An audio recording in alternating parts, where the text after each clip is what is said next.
नमस्कार, मैं हूं विवेक। लोकसभा चुनाव 2024 का सबसे बड़ा शो लेकर हम हाजिर हैं। दुनिया के सबसे बड़े लोकतंत्र का अगला प्रधानमंत्री कौन होगा और इस पर देश ही नहीं बल्कि दुनिया भर की नजरें हैं। 3 चरण के बाद आज चौथे फेज की वोटिंग की लगभग सारी चीजें हो गई और 24 की लड़ाई में नेताओं ने पूरी ताकत लगा थी। चुनावी संग्राम में एक तरफ प्रधानमंत्री नरेंद्र मोदी हैं, दूसरी तरफ पूरा विपक्ष है और चुनाव से जुड़ी तमाम खबरों पर हमारी नजर रहेगी। लेकिन शुरुआत सबसे पहले आज की सबसे बड़ी चुनावी बड़ी खबर से।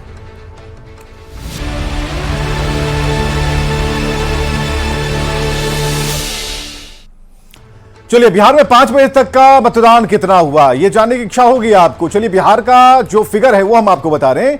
54.14% वोटिंग हुई है। और देखिए, बेगूसराय, दरभंगा के बाद बेगूसराय में क्या वोट परसेंट रहा, एक एक कर, जरा स्पीड ज्यादा है।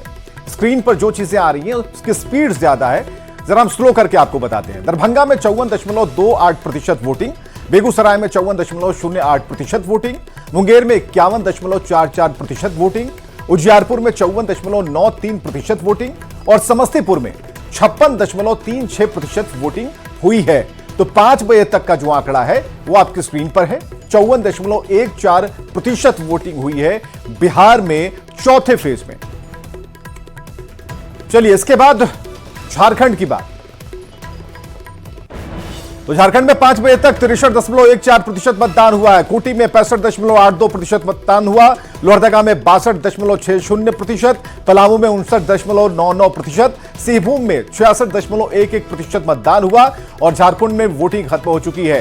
तो झारखंड में जो वोटिंग हुई, दमदार वोटिंग हुई, फुल स्पीड में हुई, लोगों की जागरूकता यहां काम आई और बढ़ चढ़कर लोगों ने इस चुनावी पर्व में, लोकतंत्र के पर्व में हिस्सा लिया है।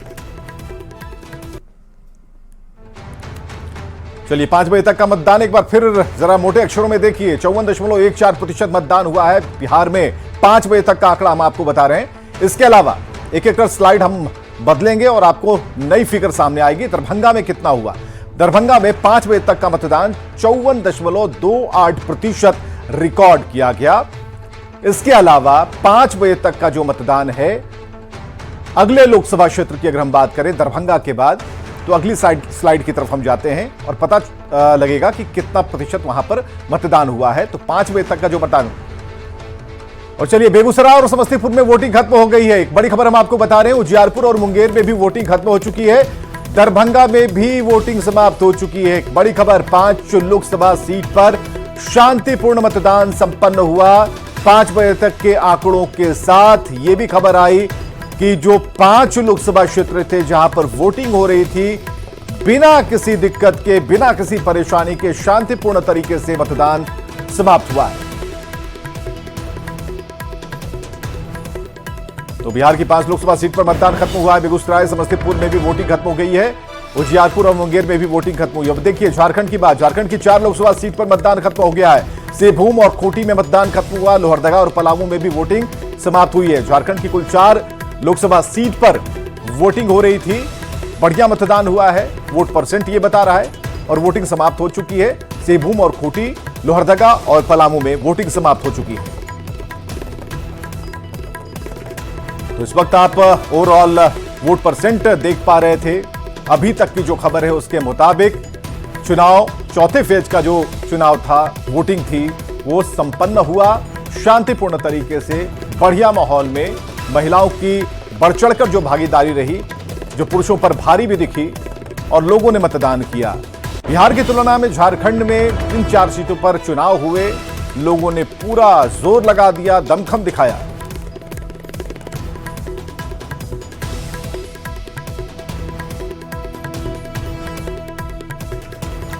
चलिए, हमारे साथ हमारे तीनों ही सहयोगी मौजूद हैं।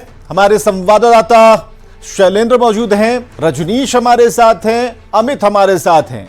अब आप इनको देखिए, हमारे जो सहयोगी यहां पर, हमारे जो विशेष संवाददाता यहां मौजूद हैं, इन तीनों को आप देख रहे हैं। सुबह से ये लोग मेहनत कर रहे थे, बाल थोड़े बिखरे हुए हैं, चेहरे पर थोड़ी सुस्ती है, लेकिन फिर भी ये टिके हुए हैं उन आंकड़ों के साथ। शैलेंद्र, आपसे शुरू करते हैं। भाई, कैसा रहा मतदान? बिल्कुल, देखिए दरभंगा की बात कर लें तो मतदान प्रतिशत अभी भी कम है। जैसा कि आप झारखंड का भी बता रहे थे, वाकई कहीं न कहीं झारखंड के लोगों से सीख लेने की भी जरूरत है। और एक तस्वीर हम पहले दर्शकों को दिखा दें कि किस तरीके से जो ईवीएम मशीन है उसे अब सील करने की प्रक्रिया की जा रही है। इसके बाद इसे स्ट्रांग रूम में जमा कराया जाएगा, लेकिन अभी भी मतदान प्रतिशत बढ़ाने को लेकर के कहीं न कहीं अब पहल करनी चाहिए। अभी भी 3 चरणों का चुनाव बाकी है। इन 3 चरणों में मतदान का प्रतिशत कैसे बढ़े, इन तमाम चीज़ों को सभी को सोचने की ज़रूरत है। चूंकि आज मौसम भी अच्छा था, कल बारिश हुई है दरभंगा में, तो आज मौसम काफ़ी बढ़िया था और उसके बावजूद जो परसेंटेज है वो बहुत नहीं बढ़ा। हालांकि यदि हम देखें तो अन्य जगहों के मुकाबले, पहले चरण और दूसरे चरण के मुकाबले इजाफा जरूर हुआ है, लेकिन अभी भी लोगों को जागरूक करने की जरूरत है। और देखिए, ये तस्वीरों के जरिए हम एक बार दिखा रहे हैं कि जो मतदान कर्मी हैं यहाँ पर, वो अब यहाँ से ईवीएम को लेकर के अब स्ट्रांग रूम की ओर बढ़ रहे हैं। 2 बूथ है, दोनों बूथ की हम तस्वीर कमोबेश दिखा रहे हैं कि अब यहाँ से अब आगे की तैयारी है। अब स्ट्रांग रूम में ईवीएम को रख दिया जाएगा और मतगणना के दिन अब फिर जो उम्मीदवार हैं यहाँ के, उन उम्मीदवारों का जो भाग्य है वो उस दिन तय होगा। हमारे साथ यहाँ चुनाव पदाधिकारी भी मौजूद हैं, इन लोगों से भी बात करते हैं। मैडम, चुनाव समाप्त हो गया, अब ईवीएम भी सील कर लिया आप लोगों ने? जी, ईवीएम सीलिंग हो रही है अभी।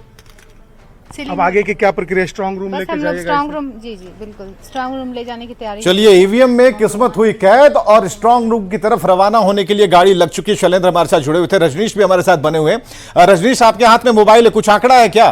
बराबर आप देख रहे हैं। आप विवेक, देखिए समस्तीपुर में 2 लोकसभा है और दोनों लोकसभा क्षेत्र में चुनाव हुआ है।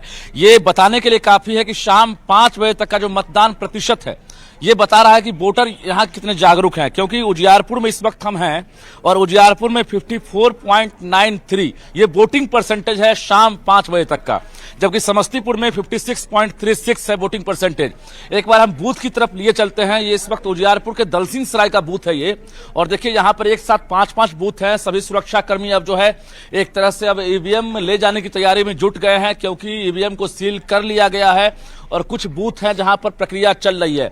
यानी एक तरह से वोटर्स ने खुलकर वोटिंग किया है शाम 6 बजे का। कुछ ही देर बाद निर्वाचन विभाग की तरफ से आंकड़े जारी किए जाएंगे, जिसके बाद माना यह जा रहा है कि समस्तीपुर के जो वोटर हैं उन्होंने खुलकर वोटिंग की है और जो जागरूकता अभियान है उसका भी असर है। कुछ यहाँ पर पोलिंग ऑफिसर हैं, जरा बातचीत करते हैं उनसे कि इन्होंने वोटिंग कराई है, क्या लग रहा है? जो मतदान प्रतिशत से संतुष्ट हैं आप लोग? हमें लगा दलसिंह सराय में इस तरह से जागरूक मतदाता थे जिन्होंने बढ़ चढ़ कर हिस्सा लिया, और यहाँ का जो रहा इस मतदाता केंद्र 254 पर उन्होंने 55% वोटिंग किया जी लगभग 55% वोटिंग किया। चलिए, यहाँ पर वोट परसेंट जो गिरा है, वोट परसेंट में लोगों को जागरूक तो दिन भर कर रहे थे हमारे सहयोगी अमित भी हमारे साथ जुड़े हुए हैं। अमित, कैसा रहा आज का चुनाव, वोटिंग कैसी हुई? देखिए विवेक, आज का चुनाव जो है वो काफ़ी कहें तो बेहतर रहा है और कहीं न कहीं वोट प्रतिशत जो है वो तीसरे चरण से इस चरण में जो है वो अधिक हुआ है। लेकिन सबसे बड़ी बात है कि जहां मैं मौजूद हूं ये मुंगेर लोकसभा क्षेत्र का ये मतदान केंद्र है और यहाँ पे आप देख सकते हैं कि पूरे तौर पे शांतिपूर्ण तरीके से मतदान हुआ। पूरे दिन जो है चाहे मतदान कर्मी हो या पीठासीन पदाधिकारी हो, वो पूरे तौर पे मतदाताओं को कतारबद्ध करा करके यहाँ पे वोट करवाते रहे। और कहीं न कहीं जो जागरूकता जो है वो की गई थी निर्वाचन आयोग की तरफ से, चूंकि सबसे बड़ा कह सकते हैं तो ये लोकसभा क्षेत्र है। 3 जिले जो हैं वो इसमें आते हैं, मुंगेर है, उसके अलावा लखीसराय है और उसके बाद पटना है। तो 3 जिलों का ये लोकसभा है और यहाँ पे जितना बड़ा लोकसभा का क्षेत्र है उतनी वोट प्रतिशत जो है उस तरीके की नहीं आई। और कहीं न कहीं कह सकते हैं कि जो मतदाताओं का उत्साह जो था उसमें मुंगेर की अगर आप बिल्कुल समझना होगा अमित कि यहाँ पर बिहार में जागरूकता वाली अगरबत्ती जलाई गई, लेकिन उसका धुआं झारखंड चला गया। अब जो वहां वोट परसेंट है वो बढ़ता चला गया। अविनाश हमारे साथ जुड़े हुए हैं। अविनाश, ये कहते हैं वो कि मतलब गर्दा उड़ा दिए, उस टाइप की चीजें हुई हैं, क्योंकि यहाँ पर जो आदिवासी बहुल क्षेत्र है या फिर जिन इलाकों में वोटिंग हुई है, भाई ये तो बम्पर है। नहीं, देखिए बात सही है और सुबह से ही जो तस्वीरें देखने को मिल रही थी, खासकर अगर हम ग्रामीण इलाकों की अगर हम बात कर लें, हालांकि जो वोटिंग परसेंटेज अभी तक जो आए हैं और 5 बजे के हिसाब से जो अब तक 65.82 खूंटी की अगर हम बात कर लें और अगर हम पिछले 2019 की बात करें तो ये आंकड़ा 69% था। वैसे तो अगर अभी हम लोग तुलनात्मक रूप से बात करें तो 4% या हम 3.5% के करीब हम कहें तो अभी हम थोड़ा पीछे हैं, लेकिन ये फाइनल आंकड़ा नहीं है, क्योंकि जब हम 5 बजे तक की बात करते हैं और हम ग्रामीण इलाकों की बात करते हैं तो उसके आंकड़े आने में थोड़े वक्त लग जाते हैं। उतना इंतजार कर लेते हैं, उतना इंतजार कर लेते हैं। फाइनल फिगर के साथ एक बार फिर हम आपके साथ जुड़ेंगे। बहुत बहुत शुक्रिया आप सभी का जुड़ने के लिए हमारे साथ। और सोमवार को पटना में भव्य रोड शो करने के बाद प्रधानमंत्री मोदी ने मंगलवार को हाजीपुर, मुजफ्फरपुर, छपरा में बड़ी रैलियां की। पीएम मोदी ने विरोधियों पर न सिर्फ प्रहार किया बल्कि आरजेडी और लालू परिवार पर जंगलराज और बिहार को बर्बाद करने की बात कहकर सियासी पारे को गर्म कर दिया। हाजीपुर के ई महान धरती के प्रणाम करत हते।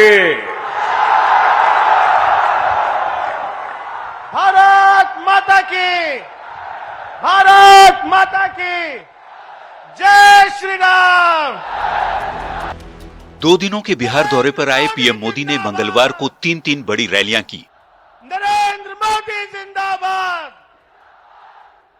हाजीपुर, मुजफ्फरपुर और छपरा में पीएम ने एनडीए उम्मीदवारों के लिए वोट मांगा। मोदी मोदी मोदी।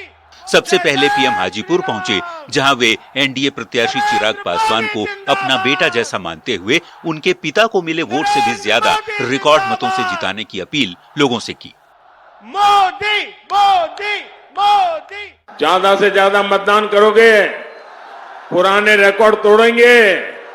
राम विलास को जितने वोट मिले हैं, मुझे चिराग के लिए उससे ज्यादा वोट चाहिए। हाजीपुर में पीएम मोदी ने एक बार फिर से जंगलराज की याद दिलाई और कहा आरजेडी ने बिहार को बर्बाद कर दिया और पार्टी के नेता आलीशान महलों में रह रहे हैं। बिहार के लोगों को गरीब और अभाव में धकेल दिया, जंगलराज दिया। इन लोगों ने सबको बर्बाद किया और खुद अपने आलीशान महल खड़े कर दिए। छपरा में पीएम मोदी ने अपने भाषण में कहा कि विपक्ष जनता को बुड़बक समझता है, लेकिन पब्लिक सब कुछ जानती है। पीएम अपने 10 साल के शासनकाल की उपलब्धियां भी लोगों के सामने रखी। एनडीए के जो विकास है उसके सामने कोई मुकाबला है क्या? कोई मुकाबला है क्या? जनता को बुड़बक समझ है का? ये पब्लिक है, सब जानती है। प्रधानमंत्री ने एक ही दिन 3 सभा कर विरोधियों पर तेज प्रहार किया। अपने भाषणों में बार बार जंगलराज की बात कर पीएम मोदी विरोधियों पर बरस रहे हैं। चुनावी दंगल के बीच मोदी जनता को संदेश दे रहे हैं कि बिहार की बदहाली का जिम्मेदार कौन है। न्यूज 18 के लिए हाजीपुर से प्रफुल्ल, मुजफ्फरपुर से प्रियांक और छपरा से संतोष की रिपोर्ट। चलिए यहां रुकेंगे ब्रेक के लिए।